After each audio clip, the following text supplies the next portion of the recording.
Benoît, à l'image de tous les joueurs du PSG, on sent qu'il a encore passé un cap, le latéral droit. Ah ben Hakimi, il a passé un cap depuis très longtemps. C'est clairement pour moi le meilleur joueur de ce Paris Saint-Germain, le plus régulier. Voilà, c'est le plus régulier. Même s'il a eu un début de match un petit peu compliqué, où voilà, il était un petit peu nerveux. Fofana l'a un petit peu dérangé, mais après voilà, il a réussi à rectifier le tir. Je pense que c'est sa brouille avec Tagliafico qui lui a fait un peu squisher le match et switcher. Hein.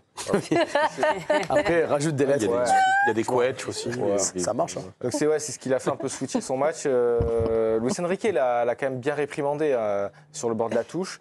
Et ensuite, voilà, il a marqué un formidable but. Le premier but, techniquement très fort, une belle frappe croisée. Le deuxième, pareil. Donc non, on peut dire que clairement, lui, il est prêt pour Liverpool.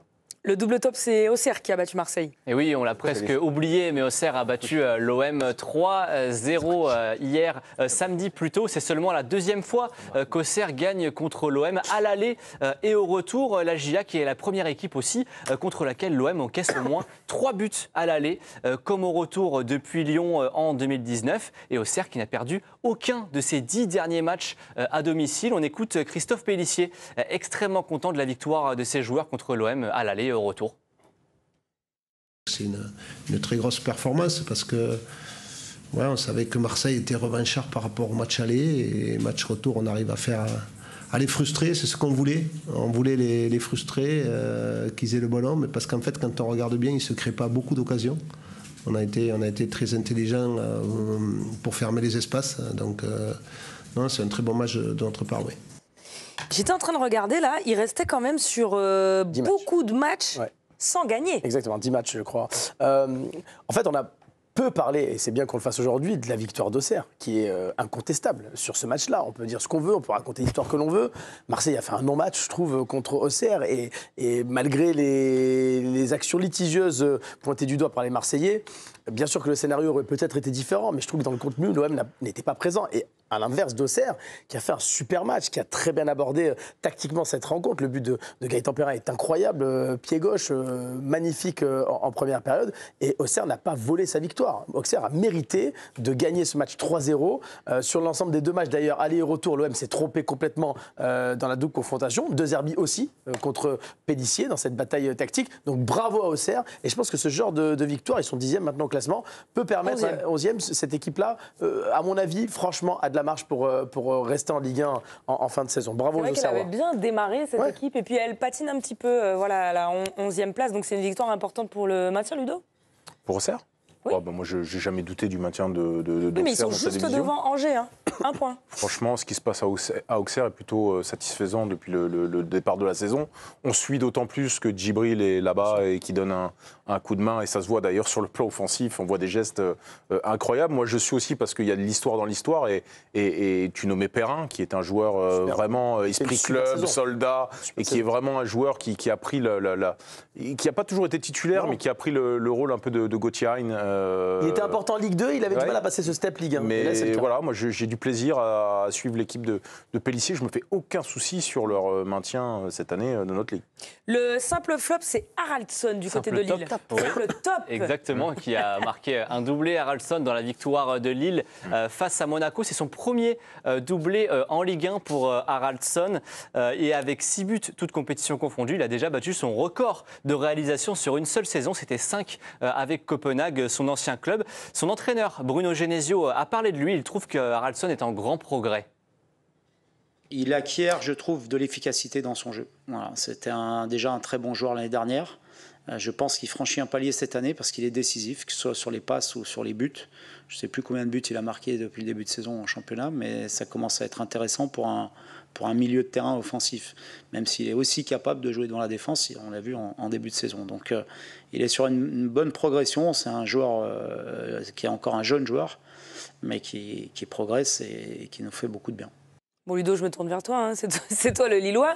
Il y a 2 joueurs qui m'ont marqué sur cette rencontre, c'est Boadi et Haraldsson. Voilà, il t'a régalé. Oui, mais c'est un garçon que l'on suit, que l'on a vu arriver avec certes des énormes qualités techniques, mais frêle, un peu timide. Donc, il avait du mal à exister. Il a été très très bon tout de suite dès son arrivée dans les matchs amicaux. Il a beaucoup scoré. Et puis, on a vu que l'intensité, le physique du championnat de Ligue 1 l'a mis parfois un petit peu en difficulté. Et puis, en fait, ils l'ont construit. Fonseca l'a très bien utilisé en le faisant rentrer progressivement. Ils ont travaillé avec lui pendant 1 an. Bruno Genesio profite de ce travail-là. Il l'exploite au mieux, comme il exploite d'ailleurs l'effectif du LOSC depuis son arrivée. Donc, c'est un garçon qui a une progression simple, mais qui est bien organisée, bien coordonnée. Et donc, il est en train d'arriver à maturité, même si c'est encore un jeune joueur. Et son match, enfin, on l'attendait dans un gros match. Et Lille-Monaco, même si le niveau n'était pas exceptionnel, c'était un gros match pour briller. Il le fait, il met un doublé. Bon, bah voilà, on en redemande. Il va sûrement être ciblé cet été. Tu penses qu'il va rester ? Je pense pas. Il a encore, à mon avis, 1 année ou 2. Comme Gégrova d'ailleurs. Il doit se construire encore dans notre championnat, qui est un vrai bon championnat pour se préparer aux autres championnats. Quand tu deviendras un ténor et un joueur indispensable, parce qu'il ne l'est pas encore dans ce groupe-là, il est souvent remplaçant, il rentre, mais en tout cas, il devient incontournable ces dernières semaines. Je pense qu'il lui faut encore 1 an devant lui avant de pouvoir essayer d'aller sous d'autres cieux. On a envie de le garder chez nous, en tout cas. Le bonus d'Alicia, c'est un petit Nantais. Oui, c'est la belle histoire du week-end et ça fait du bien dans ce contexte un petit peu mouvementé où on vous parle souvent de mauvaises nouvelles. Là, c'est une belle histoire. C'est celle de Louis Leroux, le milieu de terrain nantais, buteur pour sa première titularisation avec les Canaries hier face à Lens, 19 ans, enfant de la Genelière, réclamé depuis plusieurs semaines par les supporters et il se souviendra longtemps de son premier but chez les pros, cette très belle frappe sur l'ouverture du score et derrière c'était la folie à la Beaujoire. Il aurait même pu inscrire un doublé, il aurait pu pousser le plaisir un peu plus mais ça s'est pas joué à grand chose, il a raté dans la surface de réparation et d'ailleurs il a tardé à découvrir le centre de formation. À 11 ans il avait été refusé, pourquoi ? Parce qu'il habitait à 52 km de la Genelière, soit 2 km de trop. Bon, c'est le règlement. Faut déménager. Et finalement, il rejoindra le centre de formation 3 ans plus tard. Et aujourd'hui, enfin du moins hier, il marque son premier but chez les pros. Donc l'histoire, elle est très belle pour Louis Leroux. Parenthèse, c'est le combat de Giroud encore aujourd'hui maintenant sur ce règlement qui pénalise Auxerre. Il se fait piller par toute la région parisienne. Partout et qui lui ne peut pas recruter à plus de 50 km d'Auxerre. Voilà. On passe au flop. Et le simple flop, c'est Monaco. Et oui, c'est la défaite de Monaco contre Lille, 2-1. Monaco qui a vécu en plus une semaine compliquée après la défaite en Ligue des Champions face à Benfica. Monaco a concédé l'ouverture du score lors de 5 de ses 8 derniers matchs de Ligue 1, alors que ça ne lui était arrivé que 3 fois lors des 15 premiers matchs de la saison. Monaco n'a remporté aucun de ses 6 derniers déplacements en Ligue 1. C'est compliqué à l'extérieur pour Monaco. Et puis 7e défaite, c'est déjà autant que la saison dernière pour les Monégasques. C'est une saison plus compliquée que prévu en tout cas pour Monaco. Oui, Vincent, semaine après semaine, c'est un petit peu la même musique, c'est-à-dire que ça produit beaucoup de choses devant et puis derrière, la défense est trop faible et peut-être trop généreuse. En fait, c'est une équipe qui est en train de tout gâcher et on se demande si c'est pas une équipe qui est en train de tout lâcher en même temps. C'est-à-dire qu'on a l'impression qu'il n'y a pas des ressources mentales fantastiques. Le contenu n'est pas mauvais. Vous prenez les 2 matchs contre le Benfica, l'aller au retour, il s'est passé des choses, c'était pas mauvais dans le jeu, c'est pas mal. Mais ça passe pas parce que sur la durée, Akliouche et Ben Sekir, dont on a beaucoup parlé, ils n'arrivent pas à assumer la responsabilité de faire la différence vraiment de manière permanente. Ils font des choses intéressantes, mais statistiquement, c'est quand même très insuffisant. Devant, même si Biarrette a amené quelque chose ponctuellement, il n'a pas non plus transformé complètement l'équipe, mais ça se passe pas mal. Mais le reste c'est compliqué. Alors c'est vrai qu'il y a des absences, c'est vrai que là, ponctuellement, quand Zakaria a été absent, ça posait un problème, mais on sent quand même qu'ils sont en train de perdre le fil et qu'ils vont avoir du mal à retrouver. C'est quoi ? C'est la méthode d'Adi Hutter qui est en train de s'essouffler ? Il a été prolongé, le coach. J'en sais rien. C'est peut-être juste qu'ils se sont trompés sur quelques joueurs aussi. C'est-à-dire que la méthode, elle était plutôt bonne la saison dernière. Elle a paru plutôt bonne parfois cette saison aussi. Mais peut-être qu'il tarde un peu à trouver des solutions, mais peut-être qu'il ne les a pas non plus. Le double flop, c'est Will Steele du côté de Lens. Et oui, Lens a perdu encore contre Nantes, défaite 3-1.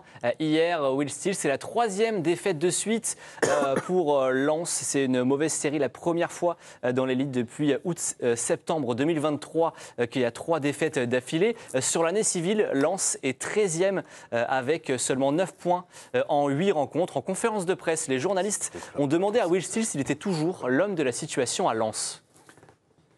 Ouais, c'est compliqué, mais je pense que tu mets Ouais, si tu peux mettre qui tu veux, là pour l'instant ça va être compliqué parce qu'il y a forcément un manque de confiance, il y a un manque de repères parce que je ne vais pas dire tout a changé, mais une grosse partie des choses ont changé.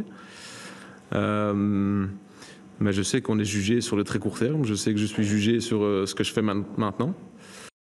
Benoît Wilsteel, on a du mal à comprendre. Il y avait une hype quand il était à Reims, il a fait du très bon travail, on l'annonçait un petit peu par-ci par-là. Finalement, à Lens, il est arrivé, il a fait un bon début de saison, et puis là, c'est un peu l'ascenseur, quoi. Après, à sa décharge, on lui a retiré quasiment ses meilleurs joueurs, donc forcément, c'est compliqué. Je pense qu'effectivement, en début de saison, il avait comme objectif d'être européen. Et puis on lui a payé ses meilleurs joueurs. Et puis voilà, Jérémy l'a dit, 13e sur l'année civile. C'est ça. Il reste sur 3 défaites, juste un but en 3 matchs. Contre Nantes, certes, ils avaient la possession de balle, mais une domination un peu stérile. Ils ont concédé énormément d'occasions aussi.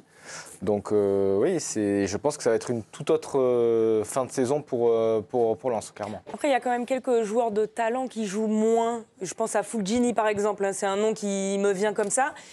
On a envie de se demander pourquoi. Est-ce que c'est peut-être une question d'attitude en interne? On ne sait pas. Tu en as parlé un peu de Fulgini, mais l'effectif, au-delà de Fulgini, l'effectif... oui, c'est un nom que j'ai donné, mais il y en a d'autres. Il n'est plus du tout de la même qualité. Franchement, je ne dis pas qu'il a trop pris sur la marchandise. Et peut-être qu'on lui avait dit en début de saison qu'il y avait des problèmes financiers, qu'il fallait un peu les régler. Il y a des opportunités de mercato aussi. Quand vous voyez Koussanov qui part pour ce prix-là, vous ne pouvez pas refuser. Pareil, je dirais pour Samba aussi, à un moment donné, qui a un gros salaire et qui part pour ce prix-là à Rennes. Après, voilà, moi, je me mets à la place de Wilsteel. Et je le disais il n'y a pas très longtemps, quand je regarde factuellement à un an près l'équipe de Reims l'an dernier et l'équipe actuelle de Lens sur le papier, pour moi, l'équipe qui l'entraînait à Reims l'an dernier était de meilleure qualité que l'équipe qui l'entraîne actuellement à Lens. Peut-être qu'avec la fin de saison, il y aura une bonne surprise et que le mercato estival se passera bien pour lui. Il faut qu'il s'inscrive dans la durée. Je pense que c'est un bon entraîneur. Moi, j'aime sa modernité, j'aime son discours. J'ai aimé aussi ses compos et sa mise en place tactique l'an dernier avec Reims. J'espère qu'il arrivera à exporter cela à Lens, à importer ça à Lens dans quelques semaines, quelques mois.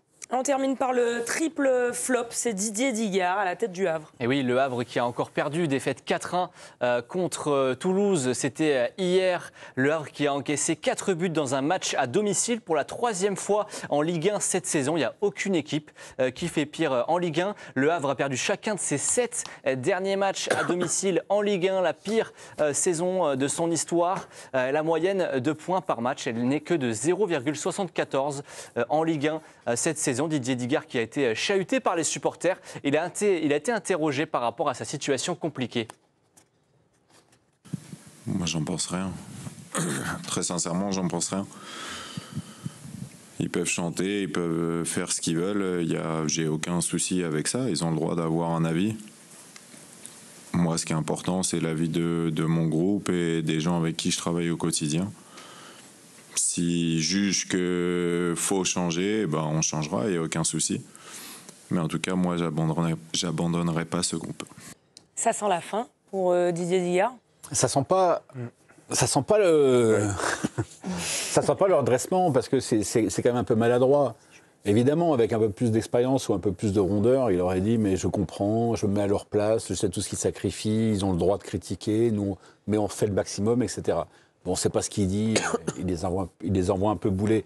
Le problème, c'est que son bilan est quand même très mauvais, mais c'est à Mathieu Bonnemer et ses dirigeants de faire le bilan et d'aller au-delà de leur amitié, notamment celle de Mathieu Bonnemer pour Didier Digard.